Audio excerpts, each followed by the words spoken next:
Eh bien, bonjour à tous, bonjour à toutes, bienvenue sur la boîte à tech, c'est Alex.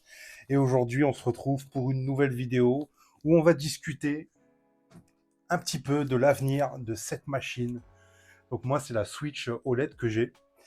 J'ai acheté ce modèle-là il y a maintenant quelques années. Franchement, c'est une belle amélioration par rapport à celle de base. C'est meilleur contraste, meilleur son, meilleur dock. Enfin, meilleur dock, oui, meilleur dock, meilleur... pareil, le pied est beaucoup mieux. C'est vraiment cool. Et donc, ouais, on va revenir sur cette machine et parler un peu du futur. Donc, qu'est-ce qui nous attend d'ici un mois maintenant? Quelles sont mes attentes? Qu'est-ce que j'attends de cette console, de cette nouvelle Switch 2? Eh bien, on va voir ça maintenant. Alors, déjà, cette console, maintenant, elle est sortie en 2017. Donc, ça remonte maintenant. Oula! Ça fait 7 ans. Ça fait 7 ans. T'as 7 ans. Et là, je suis sur Animal Crossing. Et ouais, franchement, non, c'était une console, déjà à l'époque, qui avait un certain retard technologique. Voilà, c'est une console qui avait un certain retard technologique. Euh, c'était pas... elle brillait pas. Elle brillait pas, c'était sur... Je me rappellerai toujours, hein, c'était sur Breath of the Wild, donc, qui est là. Et elle galérait déjà à l'époque sur Zelda Breath of the Wild, et on se disait déjà, putain, mais qu'est-ce que ça tourne pas bien, quoi. Qu'est-ce que c'est nul. Enfin, le jeu est beau, artistiquement, ça déglingue. Le jeu est une claque, que ce soit visuel ou même dans le gameplay. C'est une tuerie intergalactique. Mais on sent déjà que la console a ses limites, déjà à l'époque. Elle avait déjà un hardware qui était dépassé de ouf. Et donc, après une ludothèque juste immense, juste faramineuse, je compte même plus, je crois qu'elle a... Franchement, au niveau des exclusivités, c'est un truc de fou. On a tout eu de toute façon. Déjà, on a eu tous les portages de la Wii U. On a eu les Mario Kart 8 Deluxe. On a eu Splatoon 2 au départ qui est sorti. On a eu Super Smash Bros Ultimate, qui était un peu une version améliorée du Super Smash Bros Wii U. On avait eu quoi d'autre comme portage? On avait eu le Captain Toad, je crois, qui était pas, qui à base est sorti sur Wii U et qui est ressorti. Il y avait eu Pokémon Tournament. Enfin bref, c'était un truc de fou. Ils ont tout ressorti, tout ce qu'il y avait sur la Wii U. Ils ont tout repompé et ils ont sorti aussi des bangers. Hein, il y a eu déjà tous les Pokémon parce que tous les Pokémon étaient sur la Switch et il y avait eu forcément Super Mario Odyssey. Oh, quel claque ce jeu, Mario Odyssey, c'était une dinguerie. Moi, j'avais adoré. Je sais qu'il y en a qui n'ont pas aimé. Moi, j'ai adoré. C'était vraiment une turbo dinguerie. Il y avait du coup le Zelda Breath of the Wild. Et on a eu Tears of the Kingdom quelques années plus tard, qui améliorait la formule. Moi, je l'aime un peu moins. Franchement, moi, je l'aime un peu moins, TOTK. Je trouve qu'il est un peu en dessous de... Moi, je trouve qu'il est en dessous. En fait, on ressent trop... Moi, personnellement, je trouve qu'on ressent trop l'aspect 2.1, quoi. En gros, on ressent que c'est une en fait on est dans le même monde et tout quoi. Je sais pas, je trouve que ça fait un aspect Reddit en fait un peu. Et quand on a bien poncé le 1, parce que moi je l'avais poncé. Breath of the Wild, il y a juste la chasse au Korogu que j'avais pas fait, mais sinon j'avais tout poncé dans le 1. Et du coup, se retrouver comme ça dans le 2 et devoir refaire la même chose avec des pouvoirs un peu différents, ouais, bon, le jeu est considéré comme un chef-d'œuvre, hein, le 2 aussi, hein, mais pour moi, il reste un cran en dessous. On en refera d'ailleurs quelques vidéos quand la Switch 2 va sortir, parce que ils vont avoir droit à des versions upgrade. Donc en gros, ils vont avoir le droit à des versions retravaillées avec du 60 FPS. Oh là là là là, le 60 FPS 4K, ça va être une dinguerie. Ça va être une dinguerie. Moi, j'ai super hâte de tester. Et il va y avoir les jeux Pokémon aussi qui vont se doter de mises à jour. Il va y avoir Mario Party Jamboree. Mais on va y venir tout de suite hein, sur la Switch 2. Hein. Qu'est-ce qu'elle apporte? Je veux vraiment revenir, vraiment focus sur la Switch 2, parce que là, depuis tout à l'heure, je parle de la Switch 1, mais moi, le principal point que je veux focus aujourd'hui, c'est la Switch 2.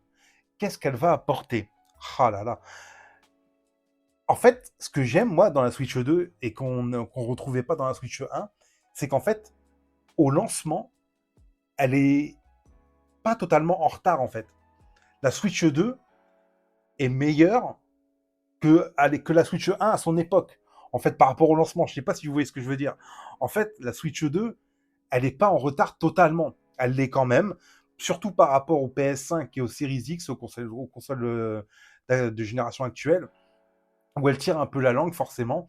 Par exemple, on avait vu Cyberpunk 2077 qui tournait à peu près à 40 FPS. Donc, elle a des jeux quand même un peu au rabais. Mais par contre, c'est une vraie console. En gros, on a la puissance d'une PS4, d'après les news, etc. Donc, les retours sur la console. On aurait la puissance d'une PS4 dans la poche. Imaginez-vous une PlayStation 4 dans votre poche. C'est pas rien. Parce que dire une PS4, c'est facile. Dire oui, mais c'est pas puissant, c'est une PS4, machin, tout ça. C'est facile. Mais par contre, il faut se dire que ça va rentrer dans un sac à dos, dans une grande poche, bien sûr. Forcément. On dit tout le temps ça rentre dans une poche. Non, ça rentre plus dans une poche. La console, elle va faire 8 pouces. D'ailleurs, j'ai juste ici l'écran de protection de la Switch 2. Bon, c'est pas la vraie image, ça vient de chez Jiso. Et donc, on a le verre trempé. Hein. On peut voir sa taille. Et franchement, l'écran de 8 pouces, franchement, il promet, il va ressembler à ça. Hein. Je vais pas l'ouvrir, hein, parce que voilà. Mais il va ressembler à ça, ça va être juste énorme. Franchement, je m'imagine comme ça, là, sur la console. Oh là là, ça va être génial. Voilà, donc elle va apporter des versions améliorées des jeux, donc de beaucoup de jeux Switch déjà existants. Mais c'est comme ça se faisait déjà sur PS5 avec la PS4. En fait, ça va être des versions upgrade graphiques, etc. Mais payantes. Payantes, ça veut dire que par exemple, pour Zelda, il va falloir rajouter 10 € en plus pour avoir la mise à niveau. Sinon, ton jeu, il va être à 30 FPS. Voilà, ça veut dire qu'il va falloir absolument payer pour avoir une upgrade graphique. C'est un peu dégueulasse, mais en même temps, Nintendo, voilà, il commence à nous habituer à devoir tout payer. Chaque mise à jour, chaque mini-jeu, chaque truc, ça devient payant. C'est comme le jeu là de Andy Sport, Drag X Drag, je crois il s'appelle.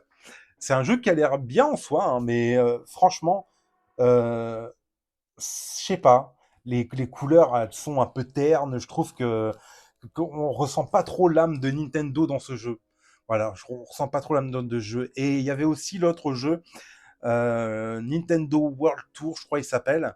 C'est un jeu qui présente la console et franchement, on pensait tous qu'il allait être intégré directement dans la machine, ce qui ne sera pas le cas. Voilà, ça veut dire qu'il va falloir le payer 10 €. Encore une fois, il va falloir mettre la main au porte-monnaie pour obtenir un truc qui aurait dû être directement intégré dans la console.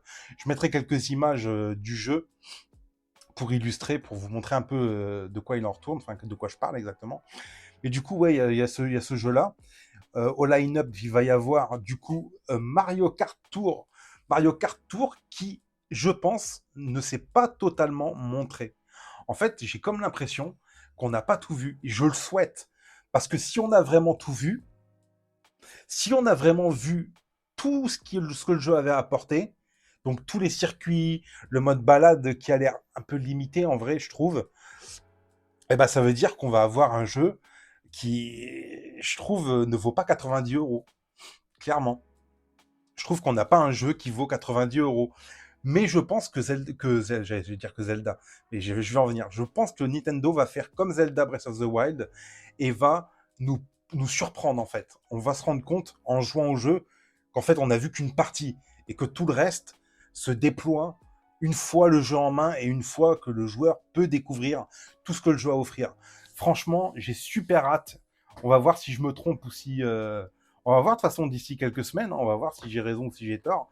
J'espère vraiment qu'on aura des surprises dans ce Mario Kart 8, dans ce Mario Kart World, pardon, pas Mario Kart 8, Mario Kart World, qui donc sortira le 5 juin prochain. Il y a aussi le Donkey Kong Bonanza, franchement, il a l'air juste fantastique. En fait, c'est le Mario Odyssey 2. C'est le Mario Odyssey 2, moi Je trouve qu'il a l'air vraiment joli. Le fait qu'on puisse creuser tout ça, ça a l'air fantastique. On peut directement tout péter, tout casser. On dirait une espèce de Minecraft un petit peu, mais dans l'univers de Donkey Kong, ça a l'air joli comme tout. J'en sais pas plus, mais on a vu quelques trailers, quelques trucs dessus. Ça a l'air juste fantastique. Moi, ce que j'en attends aussi de la Nintendo Switch 2, c'est les jeux éditeurs tiers. J'attends plus de jeux éditeurs tiers qui tournent convenablement sur la console avec du 60 FPS. Franchement, s'ils nous offrent ça, ça va être un truc de fou. Il y a notamment Final Fantasy VII Remake qui est prévu sur la Switch 2. Et oui, il y a eu une interview je ne sais plus si c'était Tetsuya Nomura ou je ne sais plus quel développeur, qui a en gros présenté le jeu et qui explique que oui, grâce à la puissance de Nintendo, enfin grâce à la puissance de la Nintendo Switch, eh ben, en fait, ils vont pouvoir porter la série, parce que dans un premier temps, ça va être Final Fantasy VII Remake, mais dans un prochain temps, il y aura également Rebirth, donc, et la troisième partie de la trilogie. Donc en gros, sur la Nintendo Switch 2, on va avoir droit à la trilogie des Final Fantasy VII DR, quoi. Mais du coup, ça veut dire que je vais devoir encore acheter les jeux. J'ai acheté les jeux, les gars, hein, j'ai acheté les jeux, le Final Fantasy VII Remake, je l'ai acheté sur la PS4, je l'ai acheté sur la PS5, je l'ai acheté sur PC, et là, je m'apprête à le racheter une quatrième fois sur Switch. Mais les gars, faut savoir, c'est que c'est ma série préférée. Moi, Final Fantasy, c'est ma série de cœur. J'adore Final Fantasy, et d'autant plus Final Fantasy VII, que je vais me jeter dessus comme un morphal. J'ai super hâte de voir ces jeux arriver sur Nintendo Switch 2. Et donc, qu'est-ce qu'on peut dire de plus? Ouais, elle a un écran, donc du coup, beaucoup plus grand. Elle a un écran de 7,9 pouces, pas 8 pouces, mais 7,9 pouces, qui est pas OLED, donc c'est pas un écran OLED. Petite déception. Celle-ci, par exemple, celle que j'ai, moi, c'est donc celle que j'ai, c'est une version OLED. D'après les retours, c'est pas un retour totalement en arrière, c'est-à-dire que l'écran est quand même d'une meilleure qualité. Il est HDR, donc on retrouve un écran de bonne facture avec, avec des améliorations. Il y aura le 120 Hz aussi qui sera disponible sur la Switch 2. Et donc voilà. On aura également un dock ventilé cette fois-ci qui permettra d'atteindre jusqu'à des résolutions 4K. Alors peut-être pas sur tous les jeux, mais on pourra atteindre la 4K dans certains jeux, les gars. Putain, merde, c'est trop bien. La 4K sur les jeux, bah ouais, Nintendo, ils se sont alignés sur ça, en fait. Ils n'étaient pas obligés. Moi, je trouve qu'ils n'étaient pas obligés. Personne ne leur a forcé la main et ils ont quand même décidé de pouvoir amener la 4K. Ça veut dire quand même que la console, elle en a dans le ventre. Et moi, je pense à ça, je refais une petite aparté là-dessus. Mais quand je vois comment Final Fantasy VII Remake a l'air de tourner sur la Switch 2, et moi, quand je vois comment je la fais tourner sur ça, sur la Legion Go, mon Final Fantasy VII Remake, il tourne pas très bien. Franchement, je suis totalement franc avec vous. Il tourne. En fait, il y a du stuttering des fois. En fait, il galère un peu. Il tourne pas tout le temps bien. Et donc, je me dis que potentiellement, enfin, c'est même pour moi, c'est quasiment sûr. Pour moi, c'est acté. La Switch 2 est plus puissante que la Legion Go, en fait. La Switch 2, elle va dépasser la Legion Go. Ensuite, il y a des petites gimmicks dans la console. Genre, par exemple, la souris, le jeu à la souris. Donc là, je sais pas si on peut le voir ici. Non, non, on le voit pas sur la vidéo. On voit Donkey Kong Bonanza, qui a l'air juste fantastique. Mais ouais, donc du coup, il y aura le jeu à la souris. En gros, on pourra détacher les Joy-Con 2 et pouvoir utiliser directement les souris dans certains jeux. Par exemple, dans Mario Party Jamboree, il y aura des mini-jeux qui permettront d'utiliser ces fameux modes souris. On pourra faire des petits mini-jeux et tout. Et il y aura donc certains jeux qui l'utiliseront, comme par exemple Cyberpunk 2077, qui utilisera le mode souris. Et Metroid Prime 4 aussi. Metroid Prime 4 qui utilisera aussi le mode souris. Donc forcément, c'est des FPS. On va pouvoir directement bouger le Joy-Con comme une souris. Et on pourra jouer comme sur PC en fait. Comme si on avait un clavier et une souris. Et voilà, franchement, c'est prometteur. Moi, j'ai envie de tester. Au début, j'y croyais pas trop. Enfin, je me disais que c'était un peu gadget. Mais pourquoi pas en fait? Pourquoi pas à tester? Franchement, à voir. Ensuite, il y a la caméra. Il y a la caméra donc qui va sortir au lancement aussi. Et qui, pareil, en fait, je pensais que ça servirait juste au game chat. D'ailleurs, j'ai pas parlé du game chat. J'en parlerai juste après. Je pensais que ça servirait juste au game chat. Et en fin de compte, non, ça va servir également pour les jeux. Voilà, mais dans très peu de jeux, je pense. Je pense que ça va être utilisé un peu au début, et puis qu'après, ça va être oublié assez rapidement. On connaît Nintendo, on sait voilà, on sait comment ça marche. On se rappelle de ça. On se rappelle de ça. Qui s'en rappelle? Voilà, le capteur infrarouge qui a été utilisé sur juste deux jeux, quoi. One to Switch, je crois, c'était utilisé sur One to Switch et sur je sais plus quel autre jeu, peut-être un Mario Party, puis ça a été oublié assez rapidement. Donc oui, la caméra, je pense que ça va être utilisé dans quelques jeux seulement. Ça va pas être une feature non plus de fou, ça va être juste voilà, tranquille pour quelques jeux au début, et qu'après, je pense que ça va être complètement oublié. Voilà, on voit le dock derrière. Ce dock magnifique, qui a l'air juste incroyable. Qu'est-ce que j'ai oublié d'autre? Oui, stick plus grand. Il y aura des sticks plus grands. En fait, toute la console est plus grande. En fait, tout est plus grand. Sur la Switch 2, tout est plus grand. La Switch est plus grande. Les sticks sont plus gros. Les Joy-Con sont élargis aussi. On retrouve donc le Game Chat. Voilà, là, je vais en parler maintenant. Le Game Chat, en gros, c'est Nintendo qui rattrape son retard sur ses concurrents. C'est-à-dire qu'en fait, ils vont intégrer directement des fonctions de discussion avec des amis. On va pouvoir se voir via la caméra. On va pouvoir discuter, mais payant. Payant, voilà, ça veut dire que le fameux bouton qu'ils ont rajouté, on le voit ici, si vous le voyez sur l'écran. Le petit bouton en bas à droite, eh ben, il va être payant. Au début, ça va être gratuit pendant 1 an.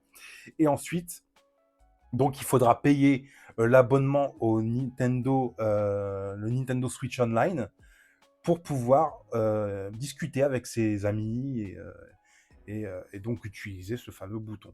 Mais ouais, en fait, c'est Nintendo tout simplement qui rattrape son retard. C'est une amélioration, c'est pas non plus game changer, je pense. C'est pas ce qu'on attend principalement de la console, mais voilà. Alors moi, qu'est-ce que j'attends pour l'avenir de cette console? J'attends des Zelda, punaise, des Zelda. Un Zelda, on va se calmer, on va dire un Zelda. Sûrement en fin de vie, parce que TOTK est sorti il n'y a pas si longtemps que ça. Donc je pense qu'on l'aura en fin de vie. Un nouveau Mario. J'aimerais bien un nouveau Mario, mais qui s'éloigne de Mario Odyssey. En fait, moi, j'aimerais qu'il s'éloigne de Mario Odyssey parce que Donkey Kong Bonanza a l'air, lui, de continuer en fait ce qu'a fait Mario Odyssey. Donc, en fait, j'aimerais un espèce de nouveau Mario, que ça se renouvelle, que ça offre quelque chose de nouveau. Pourquoi pas en open world, à voir. J'attends notamment un nouvel Animal Crossing. Un nouvel Animal Crossing, ça pourrait être juste banger pour la console. Ça voudrait dire que Nintendo pourrait s'en mettre plein les poches parce que Animal Crossing, on voit quel tournant a pris la licence et franchement, quel beau tournant. C'est une licence qui s'est dénichifiée. J'ai inventé ce mot. Voilà, c'était un truc de niche et puis au final, c'est devenu un truc waouh, super grand public. Tout le monde l'a acheté, ça s'est vendu par palette un peu comme Mario Kart 8, et franchement, ils pourraient en vendre des cartons. Un nouveau Smash Bros, j'ai du mal à voir, parce qu'en fait, à moins qu'ils fassent vraiment un portage de Super Mario, de Smash Bros Ultimate, à moins qu'ils fassent un portage, mais en fait, j'ai du mal à voir ce qu'ils pourraient faire de nouveau ou de plus, en fait. J'ai du mal à voir ce qu'ils pourraient faire de nouveau ou de plus dans un nouveau Smash Bros. Voilà. Parce que ils ont tout donné, en fait. Ils ont tout donné, et donc voilà, j'ai du mal à imaginer ce qu'ils pourraient donner de plus. Nouveau Kirby, franchement, top. Mais moi, il y a une licence que j'attends particulièrement au tournant, c'est Xenoblade Chronicles. Ah là là, les gars. Xenoblade Chronicles 3, pour moi, c'est l'un des meilleurs jeux, une des meilleures exclusivités all-time sur la Nintendo Switch. Franchement, si vous voulez faire un JRPG, Xenoblade Chronicles 3, pour moi, c'est une pépite intergalactique. C'est une tuerie du début à la fin. Et donc, si jamais vous voulez vous faire un putain de RPG, franchement, prenez-le. Vous ne perdez pas ni votre argent, ni votre temps en y jouant. Et donc, du coup, voilà. Donc, moi, j'attends un nouveau Xenoblade. Donc, un Xenoblade Chronicles 4 ou un spin-off, mais je préférerais un 4 quand même. Un tout nouvel épisode. Et j'imagine ce que ça pourrait donner sur une console aussi puissante et aussi généreuse que la Switch 2. Voilà, cette vidéo prend fin. J'espère avoir un peu fait le tour de ce que je voulais dire, voilà, sur la console, revenir un peu. Je suis revenu un petit peu sur la Switch 1, puis on a parlé de la Switch 2 et de mes attentes, voilà. J'espère que cette vidéo vous aura plu. N'hésitez pas à vous abonner et à partager la vidéo si elle vous a plu. On se retrouve bientôt pour une nouvelle vidéo. Prenez soin de vous. Salut.